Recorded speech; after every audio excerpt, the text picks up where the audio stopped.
Pernahkah kalian bertanya-tanya, apakah ada tempat di dunia ini yang bisa hilang begitu saja? Bukan sekadar ditinggalkan, tapi benar-benar lenyap dari muka bumi? Kisah ini dimulai dari sebuah kejanggalan pada peta tua yang saya temukan. Di sana, di antara lembah-lembah terpencil, tercatat sebuah desa bernama Araswangi. Namun, saat saya coba mencarinya, yang saya temukan hanyalah hamparan tanah kosong yang ditumbuhi ilalang tinggi. Tidak ada puing, tidak ada fondasi, seolah-olah desa itu tidak pernah ada. Penduduk desa terdekat hanya bisa bercerita tentang legenda.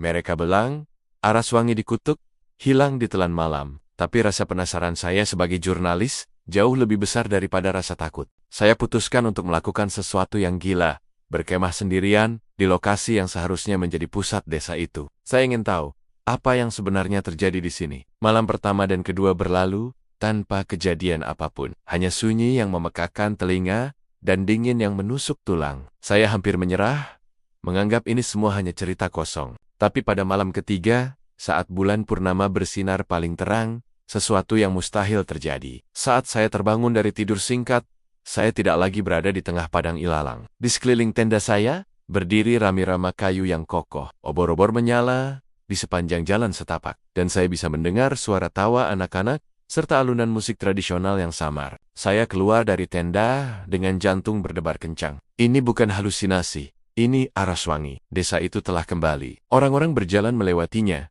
menyapa saya dengan ramah, seolah saya adalah salah satu dari mereka. Seorang ibu menawari saya makanan hangat, seorang pria tua mengajak saya minum teh, sambil bercerita tentang panen mereka. Mereka hidup, mereka nyata, mereka sama sekali tidak sadar bahwa desa mereka sebenarnya tidak ada. Mereka berbicara tentang hari esok, tentang rencana mereka untuk lusa, seolah waktu berjalan normal bagi mereka. Saya mencoba bertanya pada salah satu warga, "Sudah berapa lama desa ini ada di sini?" Dia tertawa dan menjawab, "Selamanya, tentu saja.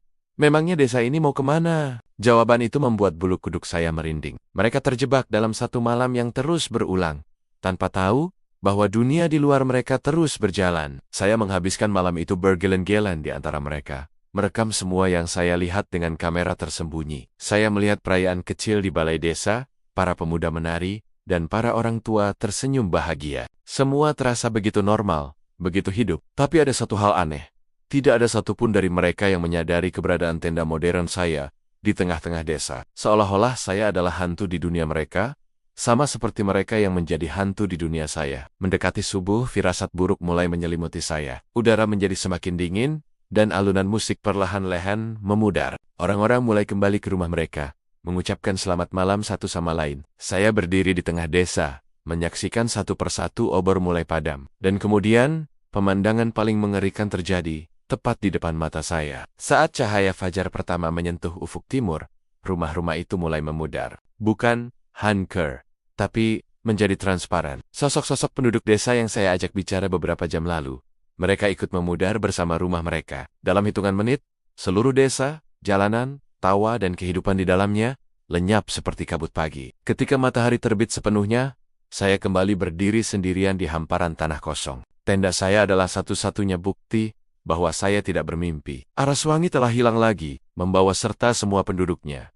Mereka tidak mati, mereka hanya lenyap, terjebak dalam siklus satu malam yang abadi. Saya pulang membawa bukti rekaman yang sulit dipercaya. Dan sebuah pertanyaan besar di benak saya. Apakah mereka akan kembali pada purnama berikutnya? Dan apakah ada desa-desa lain, seperti Araswangi, di luar sana? Kisah ini lebih dari sekadar cerita hantu. Ini adalah tentang tempat yang terlupakan oleh waktu. Terima kasih sudah menyimak. Jangan lupa like, komen, dan subscribe untuk mengungkap lebih banyak misteri bersama saya. Sampai jumpa di video berikutnya.